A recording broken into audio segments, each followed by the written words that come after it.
तो नमस्कार दोस्तों, आज मैं फिर से नए टॉपिक के साथ हाजिर हूँ। हमारा टॉपिक चल रहा था भारत में शिक्षा का विकास तथा इसमें सब टॉपिक है मूल शिक्षा की वर्धा योजना 1937। देखिए, अक्टूबर 1937 में वर्धा में अखिल भारतीय शिक्षा सम्मेलन का आयोजन किया गया और इसमें एक निर्णय लिया गया कि इसमें मूलभूत शिक्षा पर राष्ट्रीय नीति बनाई जाए। ये बेसिकली जो नीति बनाई थी उसमें क्या था, गतिविधियों के माध्यम से शिक्षा प्राप्त करना। जो डेली की जीवन की गतिविधियाँ हैं, जैसे काश्तकारी है, काश्तकारी है, बाकी भी चीज़ें जो आत्मनिर्भर भारत बनाने में सहयोगी थी, उनके आधार पर वो शिक्षा को प्राप्ति का एक माध्यम बनाया जाए। ये कहाँ से आई अवधारणा? यह अवधारणा आई जो गांधी जी के लेख थे। जो गांधी जी एक हरिजन जो साप्ताहिक पत्रिका प्रकाशित करते थे, उनमें जो लेख लिखे जाते थे उन पर आधारित ये अवधारणा थी। गतिविधियों के माध्यम से शिक्षा प्राप्त करना, ये बहुत इंपॉर्टेंट चीज़ है। गतिविधियों के माध्यम से शिक्षा प्राप्त करना, इसमें क्या कहा गया कि कक्षा 2 से 7 तक हिंदी माध्यम में शिक्षा दी जाए तथा अंग्रेजी माध्यम में शिक्षा 8 क्लास के बाद ही दी जाए। इससे पहले नहीं देना, हिंदी माध्यम में ही देना है इससे पहले। नेक्स्ट था प्रथम 7 साल तक निःशुल्क अनिवार्य शिक्षा दी जाए तथा केवल मातृभाषा में दी जाए। नेक्स्ट था पाठ्यक्रम का आधार दस्तकारी को शामिल करें। आधार दस्तकारी जो मूलभूत दस्तकारी थी, उन चीज़ों को शामिल किया जाए और शिक्षा हस्त उत्पादित कार्यों पर आधारित हो। जो हाथ की कारीगरी के जो उत्पादित किए जाते थे उस समय, उन पर आधारित होनी चाहिए शिक्षा। लेकिन सेकेंड वर्ल्ड वॉर के कारण इसको स्वीकार नहीं किया गया था, इम्प्लीमेंट नहीं किया जा सका। इसके कारण इसके पीछे गांधी जी का क्या उद्देश्य था? नंबर 1, भारत आत्मनिर्भर बने। नंबर 2, जो स्वतंत्रता की ओर जो गतिशीलता है उसको बढ़ाया जाए, क्योंकि भारत आत्मनिर्भर बनेगा तो आर्थिक रूप से विकास होगा। यहाँ के किसानों का, जो भारत की एक आत्मा के रूप में देखा जा रहा है, किसान की, मजदूर की, उनकी आमदनी बढ़ेगी, जिसके कारण विदेशी निर्भरता कम होगी और उनको उतना लाभ नज़र नहीं आएगा और वो इंडिया छोड़ के चले जाएंगे। और एक सबसे बड़ा था, हिंसा से दूर रहेंगे, क्योंकि लोगों के पास काम रहेगा, उनके पास हाथ की कारीगरी रहेगी, तो इस कारण वो हिंसा की तरफ उन्मुक्त नहीं होंगे। तो एक बार फिर से देखिए, मूल शिक्षा की वर्धा योजना। अक्टूबर 1937 वर्धा में अखिल भारतीय शिक्षा सम्मेलन का आयोजन किया गया था, जिसमें ये निर्णय लिया गया कि मूलभूत शिक्षा पर राष्ट्रीय नीति बनाने के लिए एक समिति गठित की जाए। उसका अध्यक्ष था जाकिर हुसैन। कौन अध्यक्ष था? जाकिर हुसैन। और इस समिति का निर्णय लिया गया कि गतिविधियों के माध्यम से शिक्षा प्राप्त करना, इस सिद्धांत पर, इस अवधारणा पर ही जो शिक्षा की योजना बनाई जाए। और ये अवधारणा कहाँ से आई? ये गांधी जी के विचार थे, जो गांधी जी के लेख थे, जो हरिजन पत्रिका में छपते थे, जो साप्ताहिक पत्रिका थी उसमें छपते थे। इसमें क्या प्रावधान किए गए? कक्षा 2 से कक्षा 7 तक हिंदी माध्यम में शिक्षा दी जाए तथा अंग्रेजी माध्यम की शिक्षा 8 क्लास के बाद ही दी जाए तथा प्रथम 7 साल तक निःशुल्क तथा अनिवार्य शिक्षा दी जाए तथा ये मातृभाषा में ही शिक्षा दी जाए तथा पाठ्यक्रम में आधार दस्तकारी को शामिल किया जाए। जो आधार दस्तकारी, जो कलाकारी है, उसको शामिल किया जाए तथा शिक्षा हस्त उत्पादित कार्यों पर आधारित हो। यही तो है गतिविधियों के माध्यम से शिक्षा प्राप्त करना। ये शिक्षा हस्त उत्पादित कार्यों पर आधारित हो।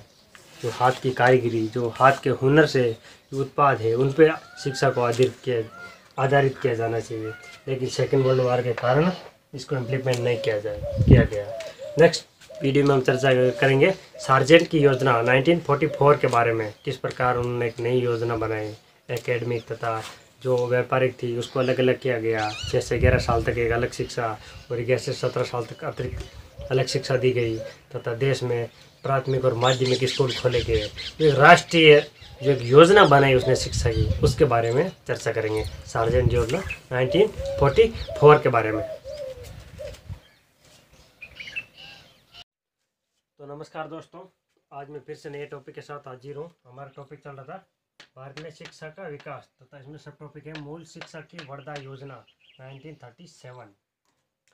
देखिए, अक्टूबर 1937 में वर्धा में अखिल भारतीय शिक्षा सम्मेलन का आयोजन किया गया और इसमें एक निर्णय लिया गया कि इसमें मूलभूत शिक्षा पर राष्ट्रीय नीति बनाई जाए। ये बेसिकली जो नीति बनाई थी उसमें क्या था, गतिविधियों के माध्यम से शिक्षा प्राप्त करना। जो डेली की जीवन की गतिविधियाँ हैं, जैसे काश्तकारी है, काश्तकारी है, बाकी भी चीज़ें जो आत्मनिर्भर भारत बनाने में सहयोगी थी, उनके आधार पर वो शिक्षा को प्राप्ति का एक माध्यम बनाया जाए। कि कहाँ से आई अवधारणा? यह अवधारणा आई जो गांधी जी के लेख थे। जो गांधी जी एक हरिजन जो साप्ताहिक पत्रिका प्रकाशित करते थे, उनमें जो लेख लिखे जाते थे, उन पर आधारित ये अवधारणा थी। गतिविधियों के माध्यम से शिक्षा प्राप्त करना, ये बहुत इंपॉर्टेंट चीज़ है। गतिविधियों के माध्यम से शिक्षा प्राप्त करना, इसमें क्या कहा गया कि कक्षा 2 से 7 तक हिंदी माध्यम में शिक्षा दी जाए तथा अंग्रेजी माध्यम में शिक्षा 8 क्लास के बाद ही दी जाए। इससे पहले नहीं देना, हिंदी माध्यम में ही देना है इससे पहले।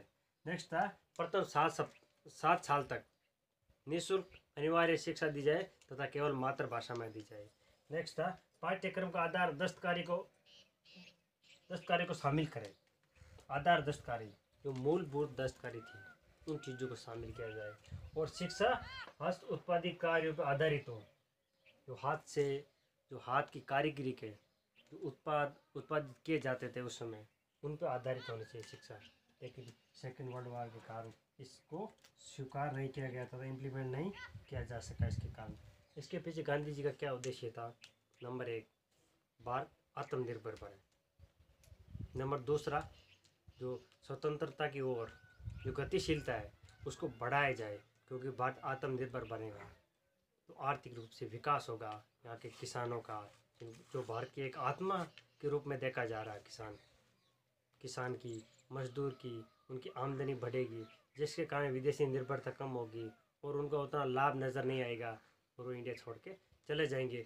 और एक सबसे बड़ा था, हिंसा से दूर रहेंगे, क्योंकि लोगों के पास काम रहेगा, उनके पास हाथ की कारीगरी रहेगी, तो इस कारण वो हिंसा की तरफ उन्मुक्त नहीं होंगे। तो एक बार फिर से देखिए, मूल शिक्षा की वर्धा योजना। अक्टूबर 1937 वर्धा में अखिल भारतीय शिक्षा सम्मेलन का आयोजन किया गया था, जिसमें ये निर्णय लिया गया कि मूलभूत शिक्षा पर राष्ट्रीय नीति बनाने के लिए एक समिति गठित की जाए। और उसका अध्यक्ष था जाकिर हुसैन। कौन अध्यक्ष था? जाकिर हुसैन। और इस समिति का निर्णय लिया गया कि गतिविधियों के माध्यम से शिक्षा प्राप्त करना, इस सिद्धांत पर, इस अवधारणा पर ही जो शिक्षा की योजना बनाई जाए। और ये अवधारणा कहाँ से आई? कि गांधी जी के विचार थे, जो गांधी जी के लेख थे, जो हरिजन पत्रिका में छपते थे, जो साप्ताहिक पत्रिका थी उसमें छपते थे। इसमें क्या प्रावधान किए गए? कक्षा 2 से कक्षा 7 तक हिंदी माध्यम में शिक्षा दी जाए तथा अंग्रेजी माध्यम की शिक्षा 8 क्लास के बाद ही दी जाए तथा प्रथम 7 साल तक निःशुल्क तथा अनिवार्य शिक्षा दी जाए तथा ये मातृभाषा में ही शिक्षा दी जाए तथा पाठ्यक्रम में आधार दस्तकारी को शामिल किया जाए। जो आधार दस्तकारी, जो कलाकारी है, उसको शामिल किया जाए तथा शिक्षा हस्त उत्पादित कार्यों पर आधारित हो। यही तो है गतिविधियों के माध्यम से शिक्षा प्राप्त करना। ये शिक्षा हस्त उत्पादित कार्यों पर आधारित हो। जो हाथ की कारीगरी, जो हाथ के हुनर से जो उत्पाद है, उन पर शिक्षा को आधारित किया जाना चाहिए। लेकिन सेकेंड वर्ल्ड वॉर के कारण इसको इम्प्लीमेंट नहीं किया गया।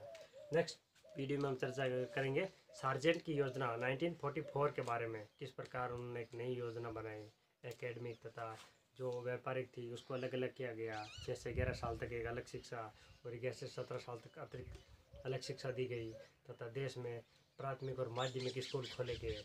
एक राष्ट्रीय जो एक योजना बनाई उसने शिक्षा की, उसके बारे में चर्चा करेंगे। सार्जेंट योजना 1944 के बारे में।